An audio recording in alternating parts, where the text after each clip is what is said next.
Well, good evening to all of you. Welcome to the next discussions on economics for everyone. Today we'll discuss about the concept of opportunity cost. Okay, we have been discussing about various related concepts in this series about the need for economic literacy, the how economies or economics evolved from a barter system to the current context of digital or Bitcoin system, and the basic concept of needs and wants, means and ends. We had even discussed about what you call as the central task of the economy, like what to produce, how to produce, for whom to produce. One of the key things which we discussed is economics is all about scarcity and choice. Because there is scarcity of resources, choice becomes a crucial element in decision making in economics. Hence, the importance of this concept called opportunity cost. Opportunity cost, in essence, in brief, is opportunity lost, the cost of foregone alternatives. There are many times in our life, in fact, day to day life, every second of our life, we make some decision to do one thing versus other things. That is, I chose to do something instead of other things. And there is always a cost involved, which is not visible in our day-to-day life dealings, but economists tend to compute that. That's very important. It has got a profound impact on the way we use resources and the reward probably we get from it. For example, you may, while I'm talking, you may either prefer to watch this video or watch a television serial. Okay. Um, at every point of time, we choose. It's about choice. As we discussed in the earlier discussion, a piece of land in economics can be put into alternative uses. So it's about choice whether to leave it for grazing or do a um, plant a crop or build a house or build a factory. It's about choice. Everything involves a cost versus reward. So, for example, you are working for somebody and earn maybe around $10,000 a year.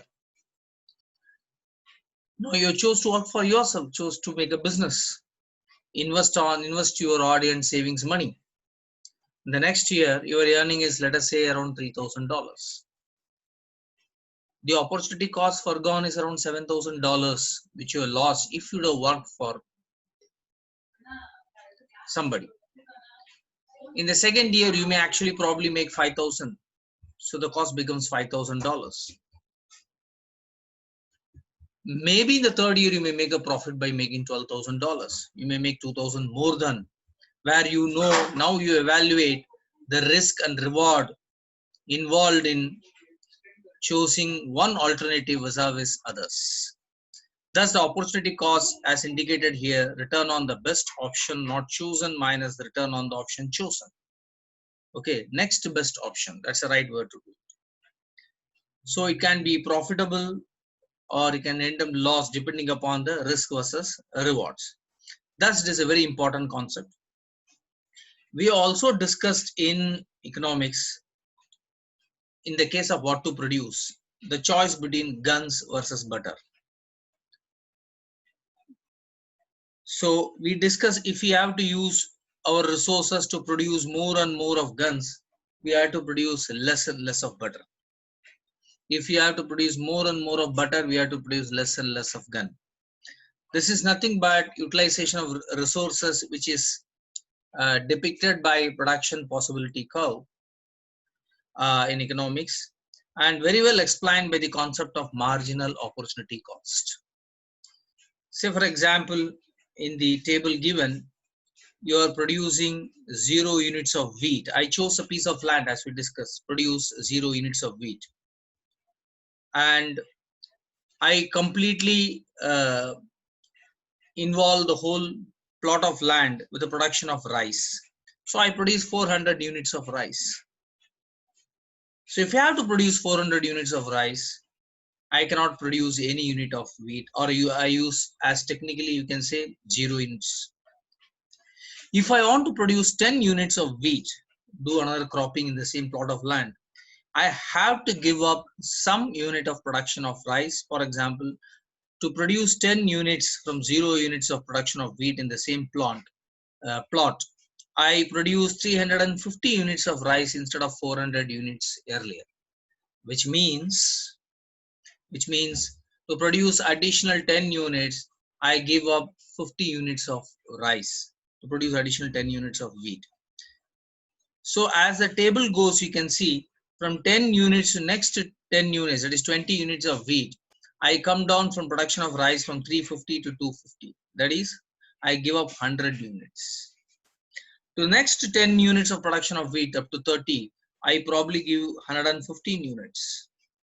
And to produce 40 units of wheat, I leave out the production of rice completely, 0 units. So this explains, for every additional units of production of wheat, I have to give not just additional, more and more production, leave out more and more production of rice, as explained by the marginal opportunity cost and graphically depicted by production possibility curve. So the first one, where we produce 10 units of wheat and leave 50 units of production, is divided by 50, is indicated by the what we left, next best alternative, 50 divided by what we gained, 10, is 5.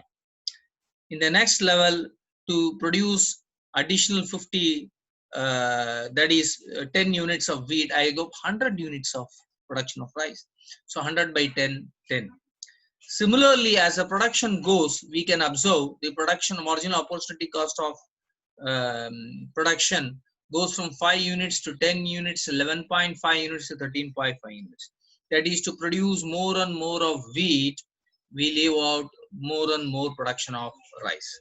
Thus, opportunity cost is a useful principle in explaining that this trade-off under the context of limited resources and making a choice.